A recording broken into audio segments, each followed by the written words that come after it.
I've been on many long-distance car trips with my long-suffering wife, and regularly she asks me, do we have enough fuel? There's a reason she asks that question, and it's because she knows I hate to fill up. Even when driving around town, I don't like to fill up because I've got somewhere to be, things to do. I don't want to waste my time putting petrol in the car, so she often finds it on empty.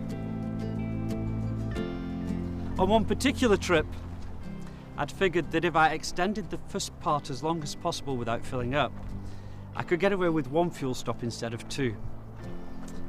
So at one point my wife leaned across, looked at the ever-decreasing fuel gauge and said, do we have enough fuel? To which my answer was, of course we do, don't worry about it.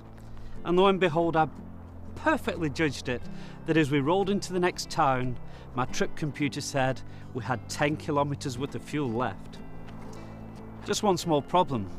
The one petrol station in that town was closed. And I had to try and make it to the next town, which was a further 50 kilometres away.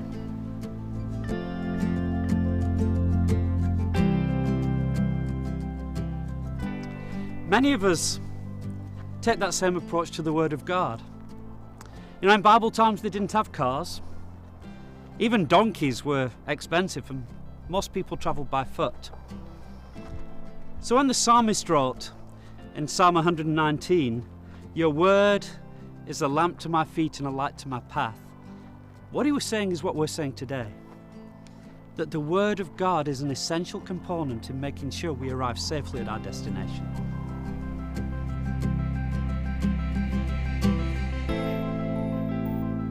We've got places to be, things to do, life is busy. Who's got the time to stop and fill up with the Word of God? We're all on a journey, and no matter where we are along the road, we need to make sure that we have what we need to finish the race well. And that's what we're hoping these fuel videos will do. Our aim is to equip you, inspire you, and ignite within each of us a deeper passion to delve into the Word of God and find the vast array of riches that are to be found there. Psalm 1 tells us that a man who meditates on the Word of God is like a tree planted by rivers of water, yielding its fruit in season. And who wouldn't want that?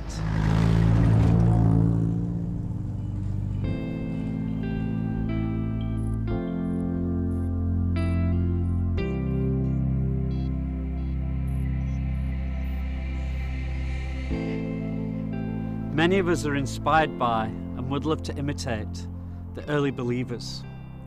These were ordinary men and women whose lives were marked by a devotion to Jesus that manifested itself in the first place with a devotion to the apostles' teaching.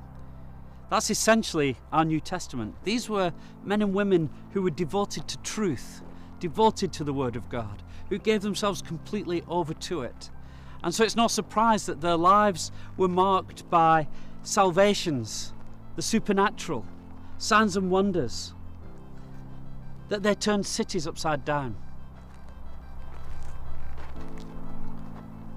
They learned that they shouldn't be conformed to the patterns of the world, but be transformed by the renewing of their mind, as Paul writes in the book of Romans.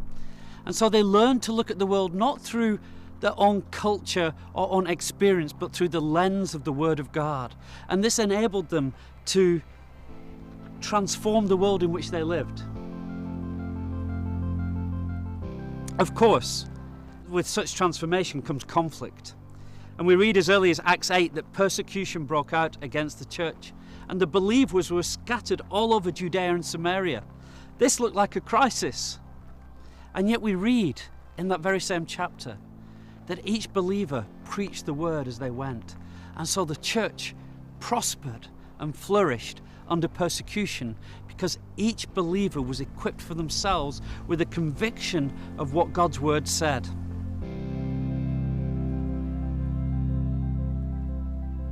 That isn't always the case, sadly. And so if we can compare what happened to the church in Russia and in China, both of whom faced persecution at the hands of a communist atheist regime, we see that the church in Russia fell apart, whereas the church in China flourished and grew from around 2 million believers to 80 million believers. What were the factors that led to the differences? Well, a number of factors could be identified, but perhaps the biggest is this: that the Russian church prior to persecution was built around priests and holy buildings, while the church in China was built around the Holy Scriptures. And so when persecution hit and the leaders were taken out, each individual believer still carried with them the heart of the gospel and a conviction of what God wanted them to do. Jesus said, "Strike the shepherd and the sheep will scatter." And if all the knowledge and all the faith resides only in the shepherd, that's a bad thing. But if each sheep is equipped, when the sheep scatter, they take the gospel with them.